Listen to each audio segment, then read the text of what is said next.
Весна идет весне дорогу. Еще неделя и две. Да я думаю, что неделя. И в лес будет невозможно пройти. В тот день еще не таяло. В лесу, по крайней мере. Снег так, обычный снег, то есть не сыро, скажем так. Комфортно было идти. Но в скором времени, как бы это ни был последний поход перед, так сказать, настоящей весной, поскольку в грязь, в лес идти, в поход, в простой поход, либо в поход с костром тем более, это, тяжело, потому что где-то, если вся эта вода побежит, резиновые сапоги и все такое, и какой там будет костер? Будет не до костра. Поэтому я не знаю, заканчиваются и уже закончились видео летние.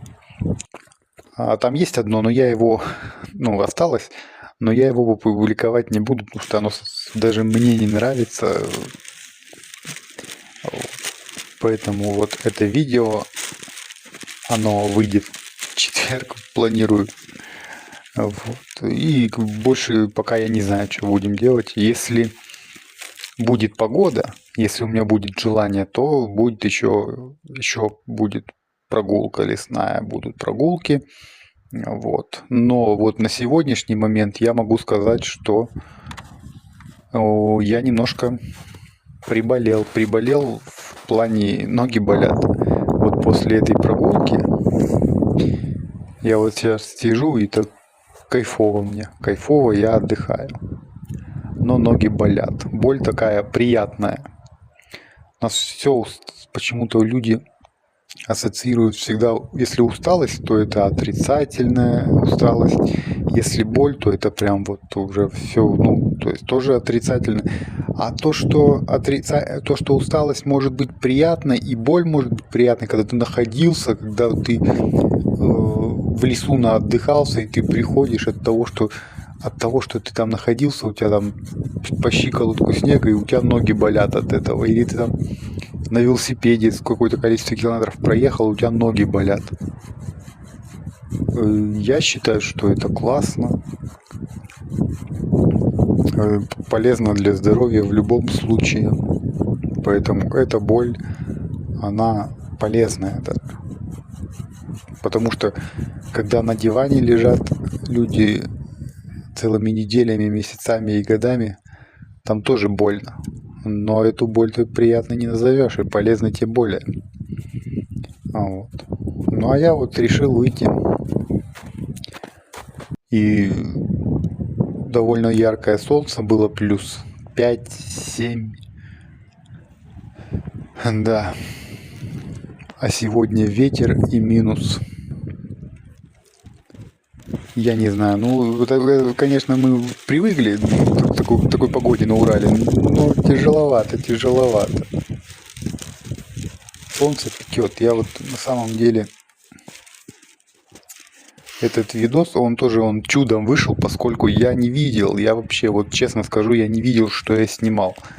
И потом уже, когда во время монтажа, уже смотришь, там, сям что-то, вот там не видно, сям не видно, там не так камера. Это все потому, что, не видно было. В экран ничего не было видно. Но сам поход очень кайфовым получился, и именно конкретно из-за погоды. Уже по возвращению домой поднялся ветер, стало холодать, стали сгущаться тучи, но снег не пошел. А днем классно было. Вот видите, следов толком нету, никто тут не ходит, я себе новое место нашел. Хотя были люди на самом деле, но с противоположной стороны шли, там дорога где-то. Вот, и оттуда люди шли. А вот откуда я шел, не было людей, то есть следов не было. Были следы только мои. Вот, поэтому было классно, потому что людей не было толком. Ну, чуть-чуть не считается. Вот. Скоро откроется велосезон. Скоро все будет. Я, кстати, с бананкой определился. Спасибо беззаботному страннику. Вот персональная благодарность. Зашел я на сайт, который он мне посоветовал, и, собственно, выбрал бананку. Дело осталось за малым. Все это приобрести. Велосипед, бананку. Не, все будет.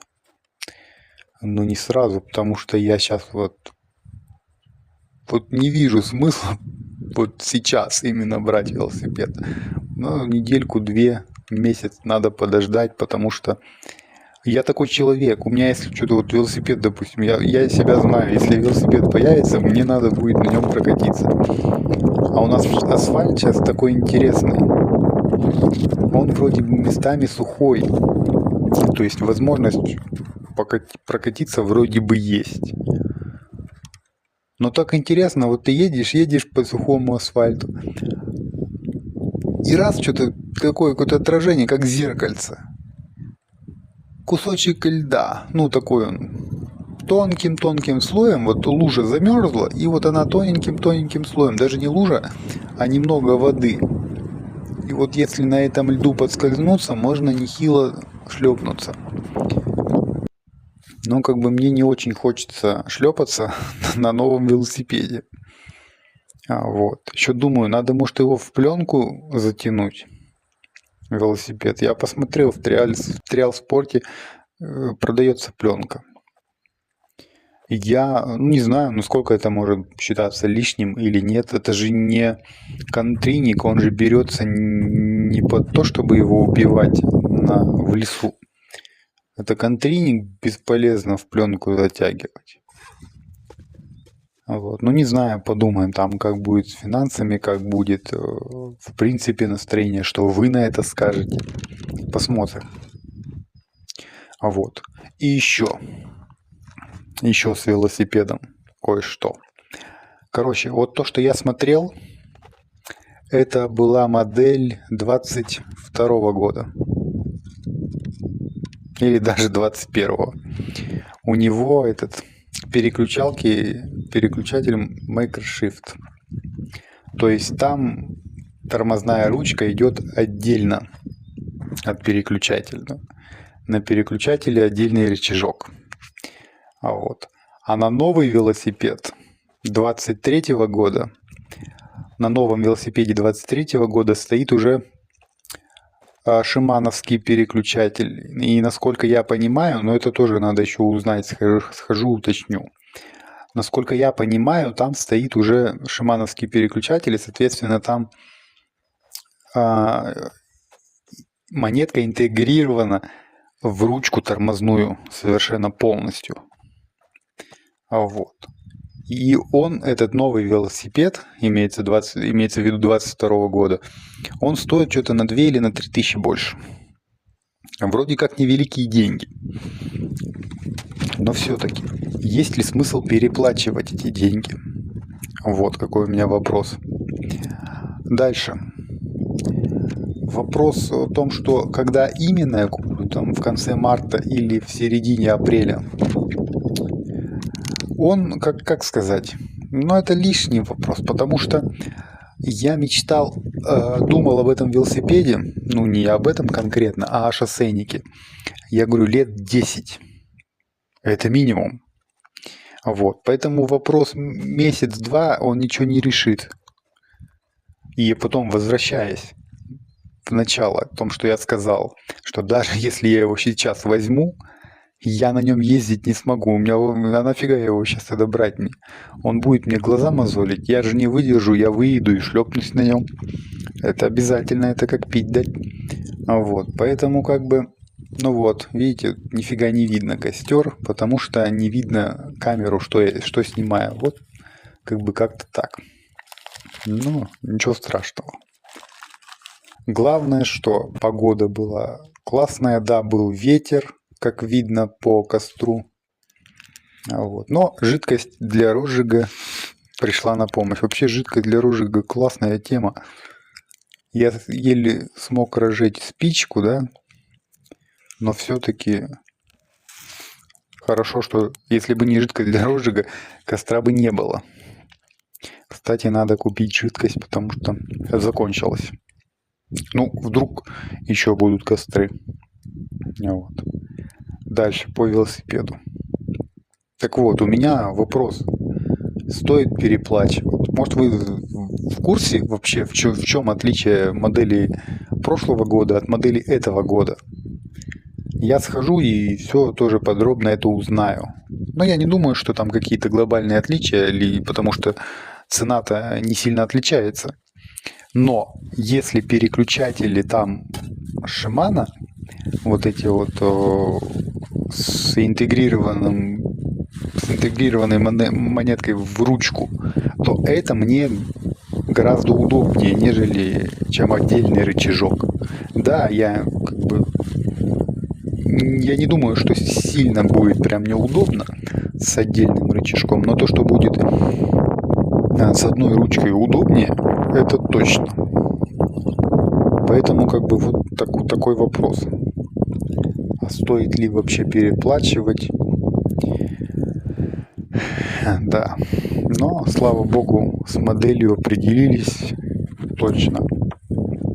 И по поводу покрышек я могу сказать, что покрышки можно поставить там пошире.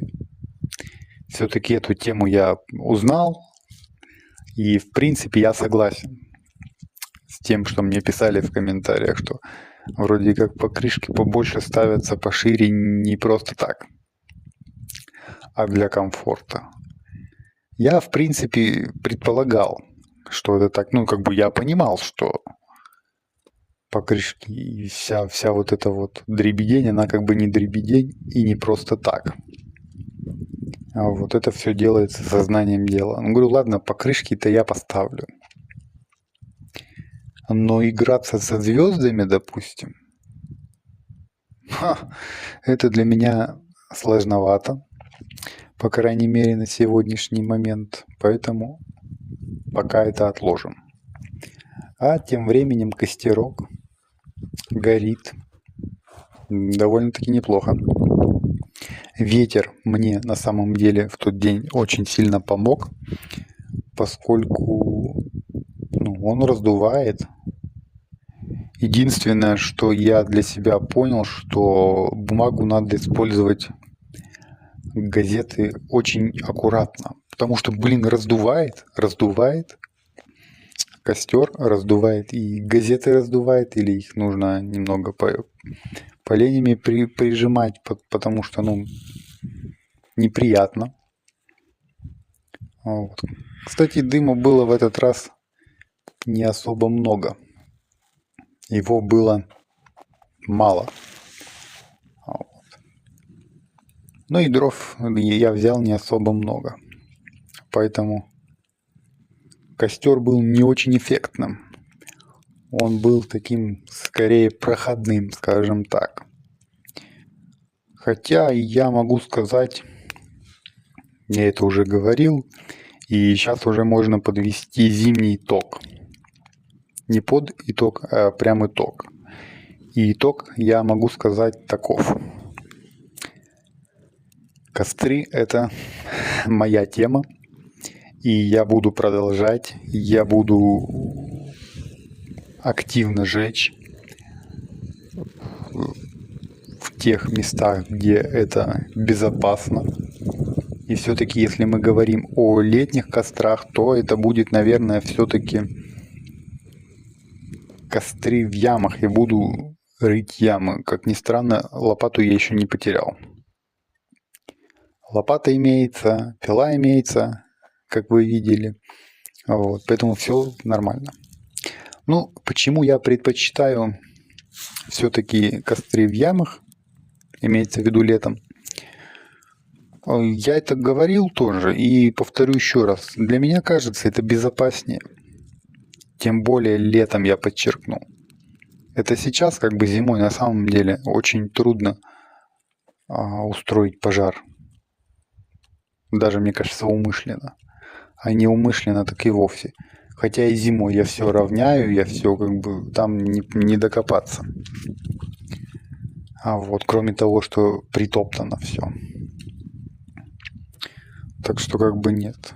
Костры, если летом и будут, то они будут в ямах. Мы куда-нибудь поглубже в лес, чтобы нас никто не трогал. И там можно себе и костер сжечь, и все. Ну, естественно, если уж прям будет пожароопасный сезон, то никаких костров я жечь не буду. Потому что, помимо всего прочего, это большой штраф на самом деле. И у нас с этим делом строго. Поскольку, да, зимой, конечно, вряд ли кто-то будет там с самолета меня пасти или там с вертолета. Это так был прикол. Но тем не менее, это у нас поставлено на поток. Ну, имеется в виду, что поджигателей ловят и умышленно, кто не умышленно, всех ловят и штрафуют. И штраф там не маленький, там в районе 40 тысяч. Я, по-моему, говорил прошлым летом, озвучивал это где-то, висело объявление на дереве, и было там сказано о том, что штраф как раз, по-моему, около 40 тысяч или 40 тысяч. Как бы не хочется попадать. Но однозначно могу сказать, что костры я люблю. Понял я это еще и летом, но этой зимой я понял, это прям особенно нравится мне. Вот он горит как-то сегодня хиленько, но тем не менее горит. И жару от него было, кстати, нормально. Можно было, конечно, встать и ракурсы там еще менять, и все. Я это делал, но хотелось, знаете, сесть и сидеть и ждать, пока у тебя эти угли совсем погаснут, остынут. Вот. А он до последнего горит. И не гаснет особо. Хотя и горит не ярко.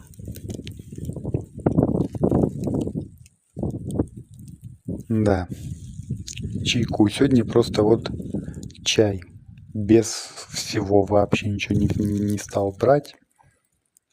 Вообще у меня есть задумка, ну как задумка, где-то в комментариях это было, я это помню, сделать тест тушенки. Хочу протестировать конину. Конина, либо оленина, у нас в Ашане продается, она дорогая собака, но тем интереснее, тем вкуснее, наверное.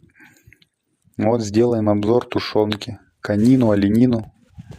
Не хочется простую там всякую свинина, говядина, это неинтересно мне. А вот конина и оленина. Конину я как-то брал. Ну, очень вкусно. Оленину не пробовал еще, имеется в виду тушеную. Поэтому надо это дело исправлять. Но будем. Как только я куплю велосипед, как только я куплю бананку,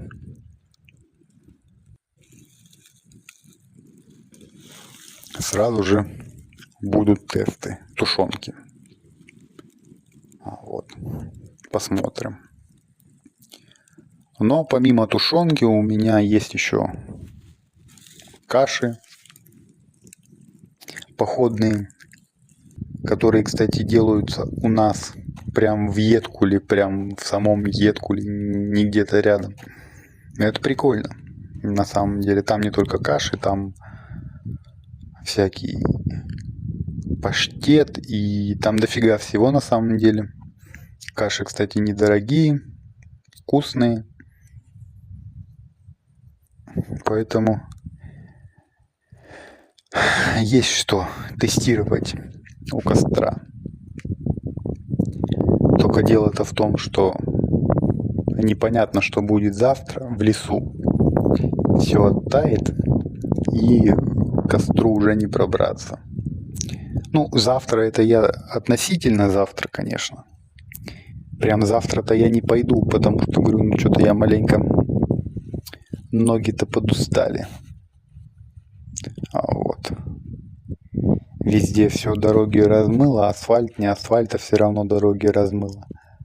А в лесу пока еще, ну да, пахнет весной, пахнет, но пока еще зима. И это хорошо, потому что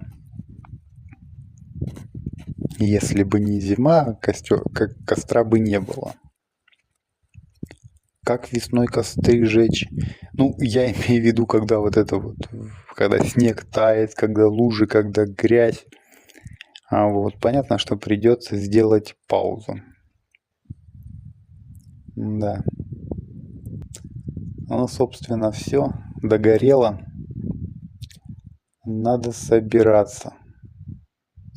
Чайку допью и в путь дорогу до дому. Нелегкую дорогу, надо сказать.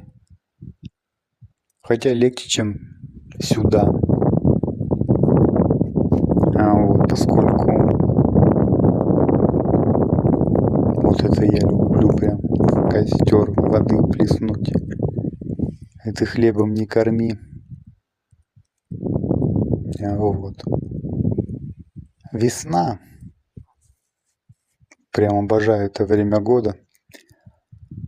Особый какой-то запах, я не могу это объяснить, но весной я вот чувствую этот особый какой-то аромат весны. И его ни с чем не спутаешь и ни на что не променяешь. Вот. Ну, будем надеяться, что еще вернемся.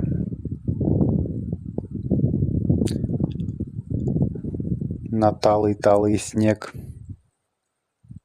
по весне.